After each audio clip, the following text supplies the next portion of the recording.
bienvenidos nuevamente a Escenarios. Hoy se encuentra con nosotros, lo hemos buscado y supimos que estaba muy ocupado, pero hizo un espacio para venir. Gustavo Posse, intendente de San Isidro. Gustavo, muchas gracias por venir a Escenarios y compartir un pedacito de tu gran y enriquecedora historia. Gracias por venir. Bien, Celina, un gusto grande estar acá.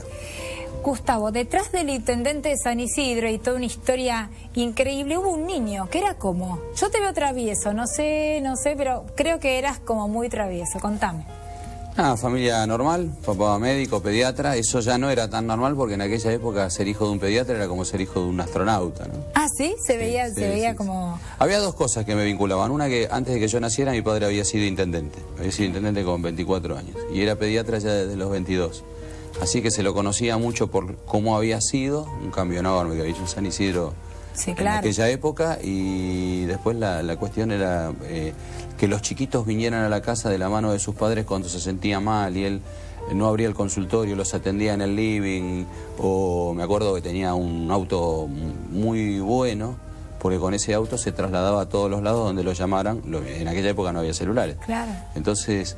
él con ese auto, yo muchas veces lo acompañaba en las visitas médicas, sí. Y que eran a lugares con barros, con zanjas, y la chaqueta blanca. Militaba sin darse cuenta, ya hacía, ya militaba sin militar. La chaqueta blanca era algo que a la gente le apasionaba, que se acercara alguien al barro, o al lugar que tuviese asfalto, pero que se acercase alguien con la chaqueta blanca, y si era de tarde o era fin de semana, lo acompañaba. ¿Y vos estabas ahí, veías cómo tu papá daba diagnósticos, los mandaba? Se defendían con nada, pobres médicos, ¿eh? Hoy un médico, vos llamás al pediatra y te dice, bueno, llevar a la guardia de y al materno infantil de San Isidro y que ahí me llamen. Y a las 8 de la mañana, supongo que hay una internación, va el médico y mira y intercambia con sus colegas. Y en aquella época un pediatra era... Y aparte hacía diagnóstico sin tecnología. Sin nada. O sea, era llevaban el estetoscopio, el aparatito para tomar la presión, el aparatito para mirar los oídos y mirar los ojos y mirar las fosas nasales y nada más. Pedían un perfil de sangre hoy y lo tenían dentro de 5 días, que ya era otro paciente. Claro. Y me acuerdo ¿por qué el auto siempre era un auto bueno, un auto importante, ¿no? Porque a veces el médico, en este caso mi padre como pediatra, decía, bueno, listo, hay que arroparlo, y se llevaba a los padres hasta un lugar acá en la ciudad de Buenos Aires, en la provincia de Buenos Aires. No había, como hoy hay en San Isidro, un hospital materno infantil de complejidad, terapia intensiva neonatal, terapia intensiva infantil, por eso son de alta complejidad. Tenían que venir acá al hospital de niños, al Garham, etc. Tu papá hacía ambulancia. Claro. También. Si la decisión decía... Bueno, no había ambulancias que vinieran. Por eso tu papá hacía, o sea, si tomaba la decisión y se iba con vos, con la familia y con el nene, iban todos. Sí. O sea, no sabías cuándo volvías. Lo internaba, ayudaba a internarlo, hacían todo el intercambio y tal vez ocurría que volviese un poco más a la noche a casa con mi padre y que mi mamá estuviese enojada. Claro, bueno, con tu papá, porque vos eras... ¿Qué hiciste con el nene? ¿Qué hiciste con el nene? Te lo llevaste a las 2 de la tarde y no volviste más. ¿Cuántos años tenías más o menos, recordás? Y lo acompañé desde los 4 o 5 años. Ah, muy chiquito. Sí. Bueno, eso también era compartir al papá que no era profesional, o sea, era una salida con tu papá, claro. Porque encima de que él fuera, era la salida con tu papá. Y esto de tener las puertas abiertas de tu casa por su profesión, esto de recibir niños, ¿lo vivías como algo normal y natural o veías que en otras casas eso no pasaba y te hacía como... No, te sentías importante. Te sentías importante, aparte de tu padre muy querido. Sí. Entonces, no solamente respetado, porque uno puede respetar a un montón de personas y que queda ahí. Tu papá ha sido, hasta por los periodistas, te lo digo con toda la devoción, muy respetado y muy querido. Entonces esto era mi papá. No, te sentías importante. Te sentías importante. Eras chiquito pero grande. Te sentías importante. Y después venía la cuestión de que también lo veías dibujado el apellido en las calles. Entonces eras chiquito y veías dibujados carteles viejos, carteles de cuando vos no habías nacido. Sí. Claro, eran épocas militares, entonces vos no entendías de qué quedaban los carteles esos y medio ibas vinculando por qué hablaban de él, por qué lo de ser médico y el hecho de que había sido intendente. ¿Pero vos entendías? No lo entendías. Lo vi después. De hecho, lo vi en la función pública cuando yo tenía 18 años.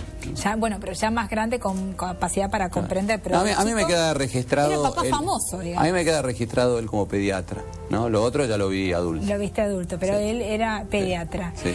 ¿Y con qué jugabas? Contame. ¿Potrero o infantable? El fútbol, era mucho fútbol. jugué al tenis, pero al tenis con escuela, etcétera. En cambio, lo que viene en la sangre es fútbol. Tengo una anécdota que siempre la cuento. Resulta que éramos chiquitos, supongamos estaba, no sé, en 5º grado, y están por empezar las vacaciones de invierno y fallece el general Perón, que era presidente de la Nación en aquel momento. Y entonces nosotros queríamos jugar al fútbol en los barrios, todo el mundo estaba consternado porque hubiesen sido peronistas, radicales, lo que fuesen, lo hubiesen votado o no, había fallecido el general. Era figura emblemática del Claro, muchos decían pobre porque en realidad esto le pasó por haber vuelto a trabajar, tal vez no tenía la... Bueno, y caminaba. Y entonces nosotros, los chiquitos, queríamos jugar al fútbol, pero también estábamos en el medio de ese medio, no queríamos romper ese luto que vivía el país. No encontraban el espacio y el clima para poder agarrar la pelota y patear. Ese luto tan largo. Entonces, hay un potrero que nos criamos ahí a 3 cuadras de mi casa, a 2 cuadras. Entonces fuimos al potrero, teníamos la pelota ahí a un costado y dijimos, bueno, hicimos 1 minuto de silencio y empezamos a jugar al fútbol. Hicieron 1 minuto de silencio. Claro. Bueno, pasa que eran muy educados, ante todo el respeto, pero tenían que jugar. Sí, pero queríamos jugar. Pero era la realidad de ustedes. Uno cuando es chico ve los hechos históricos y los analiza cuando es grande. Cuando es chico uno sigue vos ves consternado un montón de gente y vos decís, bueno, está bien, pero no es tu tema, es el tema de los otros, digamos. Lo tuyo era la pelota y la jugada al potrero. Y volver embarrado. De hecho, muchos de los con los que jugamos siempre, algunos llegaron a jugar en primera. Había una característica que siempre la recuerdo, que es muchos rotos. Hoy nos cuesta armar un partido con todos los amigos que jugamos al fútbol. Sí, pues son amigos tuyos de toda la vida. Vos conservás amigos del potrero. Seguimos juntándonos todos. Sí. Y aparte, lo que tenía la Argentina, que era que el hijo del obrero, el hijo del médico, estábamos todos juntos y todos luchábamos por estudiar, y aun cuando ellos jugaban al fútbol y muchos llegaron a primera, después intercalaban el estudio con el entrenamiento, y después cuando se cortaba la carrera futbolística tenían la oportunidad, y en mi caso yo tenía la oportunidad de poder seguir estudiando y de estar en contacto con ellos.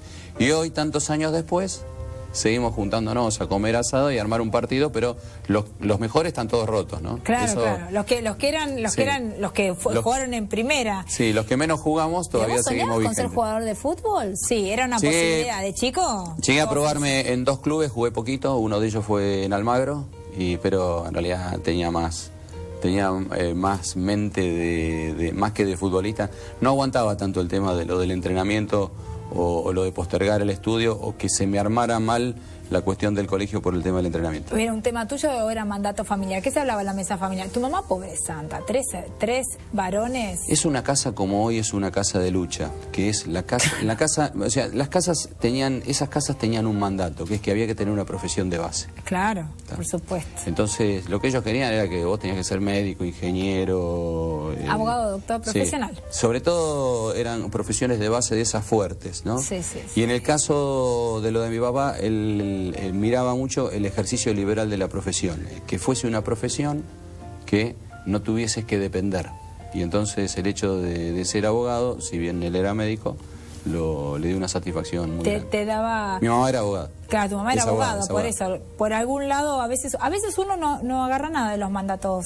Sí, el tema de poder educar a sus hijos, si uno se encuentra repitiendo la historia cuando te escuchás hablar y no podés creer que estás diciendo lo mismo que te dijeron tus padres hace 20 años atrás. Pero la cuestión fuerte hubiese venido por el lado de lo de mi padre, de haber seguido siendo médico. De hecho, ninguno de los hermanos fue médico, ¿no? Que hoy sigue siendo una carrera durísima, ¿no? Sí, por supuesto. Imagínate que hay un CBC especial para medicina. Sí. Medicina sigue siendo la uva. Yo soy de familia uvista, ¿no? Sí. Y a veces hay carreras que no se pueden seguir en la uva porque dan ventaja respecto de las privadas. Si bien todo aquel que estudie se preocupa, después sale adelante. Sí, por supuesto. Pero hoy fíjate que el 90% de los chicos que se presentan al CBC de la uva no lo cruzan, ¿no? Lo cual da idea de la dificultad y la distancia entre el secundario y... Cuando tu padre se recibe, cuando tu padre estudiaba, siguen viniendo igual, pero venían de un montón de países limítrofes a estudiar acá medicina. Hoy sigue siendo. Pero en ese momento era como mucho más, digamos, y más estudiar en la UBA, recibirte en la Argentina de médico en la UBA era como ser, no sé, Dios, un Imagínate científico. cómo era la cuestión de lo de la educación, esa matriz de la educación, el progreso. Mi padre termina el secundario, termina 4º año, da libre las materias de quinto, en un colegio prestigioso al que yo también fui, que es el Nacional de San Isidro. En aquella época era Nacional de Buenos Aires, el Pellegrini y el Nacional de San Isidro. Y de hecho llevé adelante una ley que fue para que el Nacional de San Isidro estuviese dentro de la Universidad de Buenos Aires. Sí. Y vos sabés que él termina cuarto año, hace las de quinto y hace el ingreso a medicina, todo junto. Terminó entrando a medicina a los 16 años. Sí, bueno, era un genio. Yo creo que igual tu madre y tu padre les dieron a ustedes la oportunidad de elegir, porque a veces este mandato de, bueno, haz lo que quieras, pero inconscientemente como que te dicen médico. No tenías oportunidad, profesión de base. Sobre todo si fuese liberal, de esa que no dependía. Bueno, pero no tenías el mandato de ser médico, de hecho ninguno de los tres. O sea, dentro de... Había una rama un poquito más abierta para elegir abogado o lo que fuere. Pero ¿y la política? ¿Soñabas con la política? ¿O fue algo que te trajo? Estaba en una casa donde había mucha sensibilidad.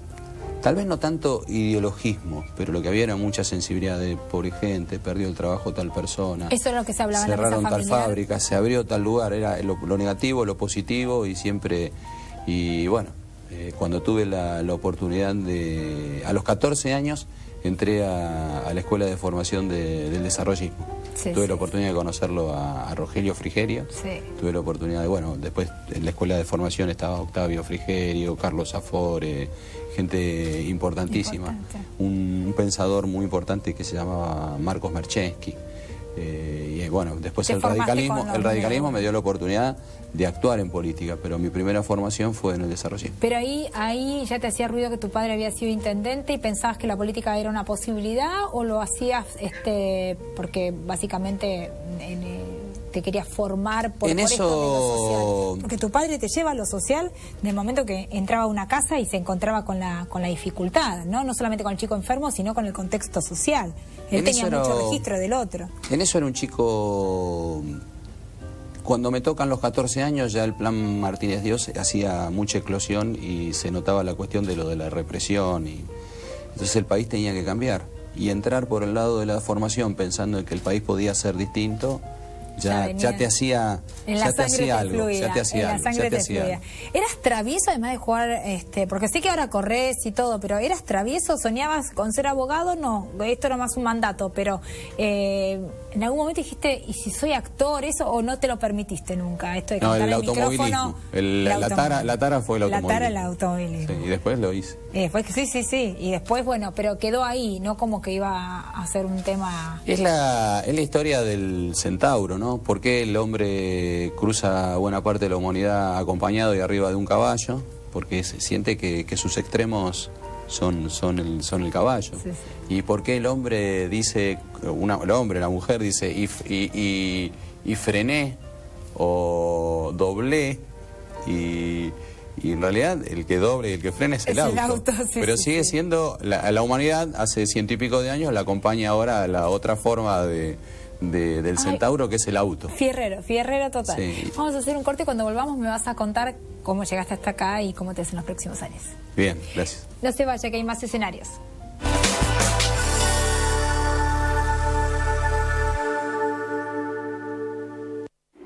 Cuando uno recibe a alguien en su casa, comienza desde muy temprano a prepararse. Hasta que llegue el momento perfecto. I'm glad you came. Qué bueno que viniste.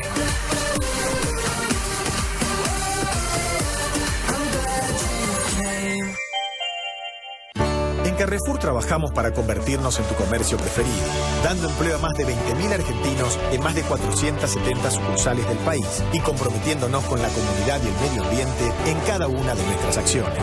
Actuamos hoy para vivir mejor mañana. Eso es para nosotros Carrefour Sustentable, nuestra forma de ser. Sumate.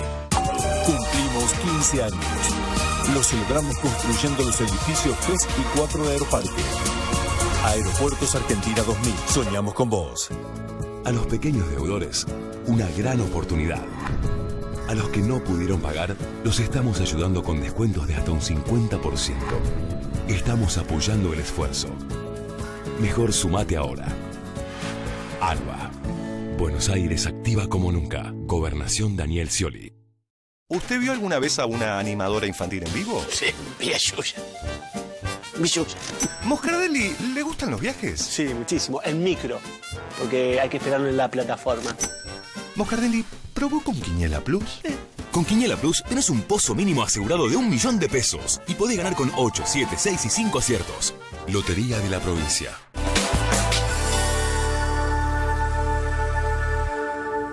Decía, yo lo veo muy serio, yo sé que debe tener anécdotas miles de haber sido medio travieso. Sé una que además cuando la leí en tu historia me reía porque me parece que a todos nos pasó lo mismo, que un día te subiste a un barco de un amigo, te agarró como un tiempito y la oscuridad y no podían volver.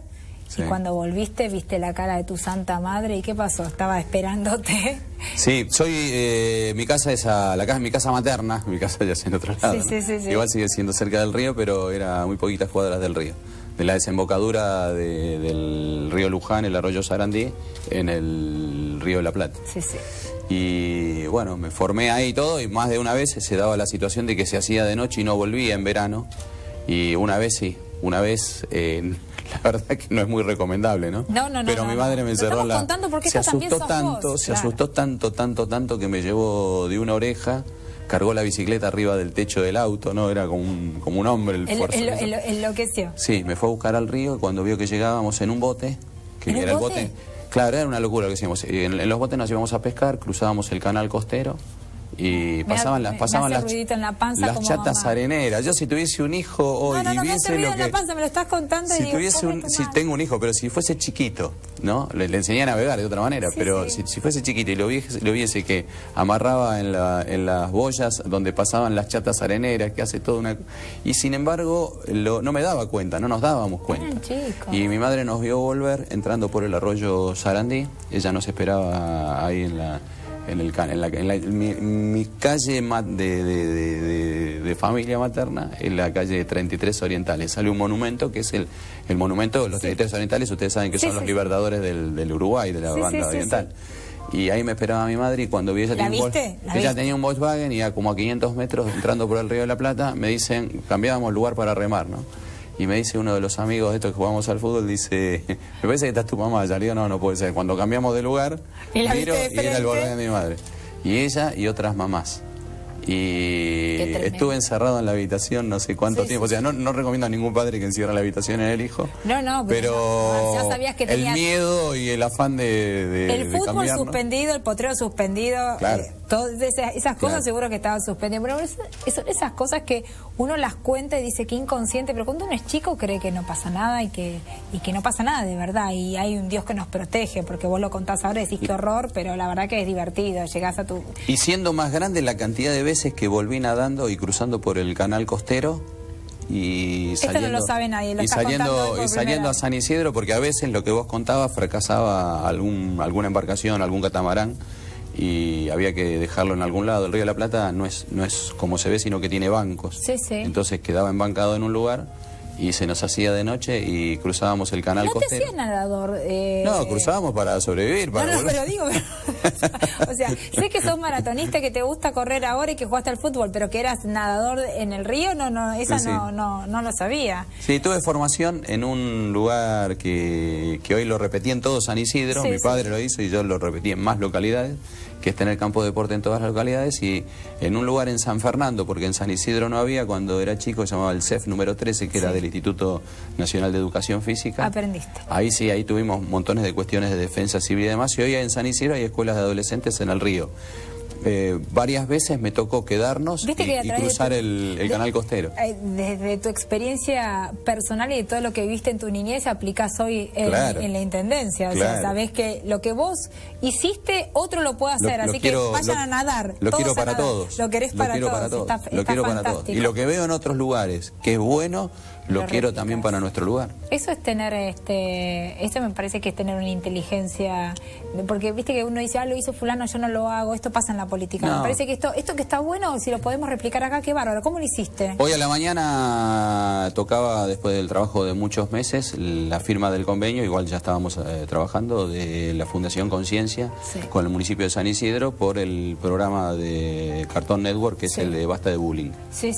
Y en realidad esto ya se había practicado, el capítulo del año pasado había sido en el municipio del Tigre. Aprovechando la experiencia de ellos, todo lo que yo hacía en materia de bullying desde el municipio, lo llevé a la avenida esta del convenio con la Fundación Conciencia. Porque justamente... Lo que veo en otro lugar y que en el otro lugar lo hacen mejor, aunque yo ya esté haciendo algo, lo trato de repetir. Y lo que hagamos bien en nuestro lugar y que sirva para que se haga en otros lugares, supongamos las cámaras o el patrullaje municipal, ayudamos, capacitamos para que lo puedan tener en el otro lugar. Esto es lo que hice yo, tomá, replicalo. Y lo que copio de los otros, y lo que aprendo de los otros. Pero eso es fantástico. Muy pocos políticos dicen, copio esto que está bueno que hizo otro, porque da la sensación como que le están dando un crédito al otro. Me parece que esto es muy importante lo que estás diciendo, que tengas esta capacidad de... Bueno, ustedes se han juntado para sumar. No hay islas, No hay islas. Hoy se crece juntos. Sí, hoy se han juntado para sumar. Si miraras para atrás, pues no te pregunté ni cuál fue tu primer trabajo, que supongo que... Sí. ¿Cuál fue? A los 9 años era despensero en un almacén. Pero eso porque tu papá te quería formar, ¿no? Porque todos los chicos de ese barrio habíamos pasado por ese almacén, entonces entre los horarios de colegio atendíamos el fin de semana y después nos íbamos a jugar al fútbol. No, mi amor, me muero. Y no era porque teníamos la necesidad económica, es porque estábamos formados en el trabajo y en el estudio. Había que pasar por ahí. Claro. Eso era como un máster, digamos, ¿no? Era como el lugar, el paso obligatorio. Era bárbaro y salimos todos buenos. Esto de poder aprender la cultura del trabajo, bueno, pero estaba implícito en tu casa, la cultura del trabajo y del estudio estaba. Yo digo que no fuiste lo suficientemente travieso, hay como un niño serio. Pero... No, nos divertíamos, hacíamos. No me querés contar. Nos divertíamos. Pero eso estaba, ese fue tu primer trabajo. A veces, por ejemplo... Hoy te dirían trabajo infantil, no, claro. Me acuerdo que a 2 cuadras roban una verdulería. ¿No? Entonces se sienten tiros y demás. Y los vecinos ninguno se movió, porque pensaban, no, deben ser los chicos de pose que deben estar haciendo algo. No. Tenemos, por ejemplo, había... O sea, silenciosos no eran. No, había, por ejemplo, balas de casa, ¿no? Balas de casa, eran balas chicas, pues eran de casa así, de casa menor, ¿no? Y me acuerdo que uno de mis hermanos, Hernán, prende las balas en unos bollos y después la pisa. Cuando la pisa le perfora la bala a un pie. Entonces mi madre se encontraba, salía al jardín y veía un chico tendido y me preguntaba a mí, ¿qué le pasó? Y le digo, no sé, algo le pasa en el pie. Miraba y tenía el pie atravesado. Al hospital. Así era como sufría una madre de 3 varones. No, bueno, pero ustedes eran extremos también, o sea, digamos, esas cosas en esa época eran como vanguardistas de la macana, digamos. O calentar esas mismas balas que encontrábamos de casa y demás. Después mi padre, lo pobre, hacía limpieza de todo, trataba justamente que no acceda un niño, no a un arma, sino siquiera balas. Ponerlas adentro de una parrilla. Y entonces por eso era que los vecinos, cuando había un tiroteo, decían, no, deben ser los chicos de pose. Pero eso es genial además que lo puedas recordar, porque aparte ese niño interno está hoy en la Intendencia de San Isidro construyendo. ¿Qué crees que te trajo hasta acá, Gustavo? Me trajo la posibilidad de poder dialogar, de hacerlo, sabía que se podía hacer de manera distendida. La niñez tiene una característica que es la soledad, ¿no? Hoy lo explicaba justamente cuando trabajábamos el convenio de bullying con la Fundación y con Cartoon Network, con Conciencia, y es un momento de soledad. ¿Vos lo sentís así? Sí, es un momento de soledad. Se está con amigos, se está en familia, pero el niño es básicamente solo. Y me parece que el hecho de haber tenido esa crianza y haberlo podido recordar acá es algo que lo quiero para todos, que más quiero cosas muchísimo mejores, ¿no? Así que me encantó el hecho de poder tener la invitación. Gracias. ¿Y tu valor agregado, tu mayor virtud? Yo sé que esto es difícil, pero vos decís, bueno, no sé, me preparé para y me formé para y mis amigos y mi familia. ¿Cuál sería tu mayor virtud si vos tuvieras que hacer como, no sé, una autorreferencia, una autocrítica de vos? Soy una persona normal, soy sensible y me gusta lo que hago, lo siento como un privilegio que en este país alguien pueda trabajar en lo que le gusta, como te debe pasar a vos. Tal cual. Y ese privilegio da una energía para poder trabajar más. ¿Sos ordenado, perseverante? Estoy formado en un método. Estoy formado en un método que justamente cuando entré a esa escuela de gobierno a los 14 años, a esa escuela de formación que fue el desarrollismo, me dio un método de análisis. Entonces, siempre ustedes van a ver que cuando, supongamos que hay un problema en este edificio, y entonces el que tiene un método de análisis tiene una visión de conjunto y separa lo prioritario de lo que es accesorio y a partir de ahí empieza a transcurrir su acción. Ese método de análisis es el que me acompaña en todo, en este caso en la acción de gobierno. ¿Te sentís involucrado? Y hace un rato, bueno, fuera de cámara me decías, yo no tengo una visión cortoplacista en esto de, bueno, hace 14 años que estoy y lo vivo todos los días como si fuera el primer día y con intensidad. Pero cuando estás en crisis, tenés la capacidad para correrte, ordenarte, barajar y dar de nuevo. ¿No te involucras emocionalmente cuando hay algo que tenés que resolver? ¿Tenés esta capacidad de verlo de afuera? Sí, trato de que sea así. Es parte del método. Pero la verdad es que vivo... Este año voy a cerrar mi año número 14 como intendente. Parece que te quieren, ¿eh? Te va bien. Me parece que te quieren, que te va bien. Sostenemos el hecho de que no haya ya más reelecciones indefinidas, pero que haya autonomía en los municipios. Sí, es decir, está bueno. Todos los intendentes que estamos en esta actividad junto, en este caso nos encabeza Sergio Massa, desde agosto del año pasado, nosotros decíamos, bueno, tiene que haber una oportunidad para que los municipios sean mejores. Entonces, autonomía para los municipios, mejor servicio, mejor obra. Por ejemplo, tener policía municipal autónoma para tener más policías para cuidar de la gente. Pero también eso tiene que ir acompañado de demos el gesto. Así como nosotros con esfuerzo podríamos ser reelectos, hacemos las cosas bien, luchamos. ¿El gesto cuál es? Démosle final al tema de las reelecciones indefinidas y formemos equipos. Así que me dedico también a eso. Yo digo que los que van a gobernar el país en los próximos años van a tener, por decirte una brecha, entre 40 y 50 y pico, ¿no? Porque esto de tus referentes, bueno, tu padre y Frondizi, pero digamos, hay como una camada de capacidad de gestión y de políticos jóvenes y que además se interrelaciona y como dijiste, si no llegamos en grupo, no llegamos, ¿verdad? ¿Cómo te ves en los próximos años? ¿Estás cerrando este ciclo? ¿Cómo te ves vos en los próximos 5 años? Yo sé que tu mirada es más corta, pero ¿cómo te ves? Hay que cambiar en la nación, hay que cambiar en la provincia, hay que cambiar en las provincias, hay que cambiar en los municipios, hay que ratificar las líneas buenas. Así que me veo en ese sentido. Este no es el año electoral, este es el año del trabajo, de la gestión, de la construcción. El año que viene, bueno, hay un proyecto nacional desde la provincia de Buenos Aires. Veremos. Estoy concentrado ahora en lo que tiene que ver con la gente este año. Vamos a ver cómo es la provincia de Buenos Aires. Y vos me preguntás si a lo que es concreto, si estoy capacitado, si califico para ser gobernador de la provincia de Buenos Aires, te digo que sí. Un placer haberte tenido, Gustavo, en escenarios. Realmente haber compartido un pedacito de tu historia y recordar con mucho amor también a tu papá. Muchísimas gracias por venir. Gracias por la atención. Usted ya sabe, la cita es aquí todos los martes a las 18 horas, como le digo siempre. Gracias por estar del otro lado y espero que haya aprendido un poquito.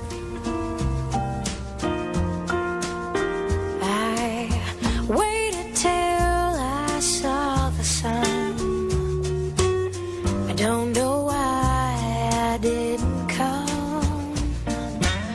I left you by the house of fun. I don't know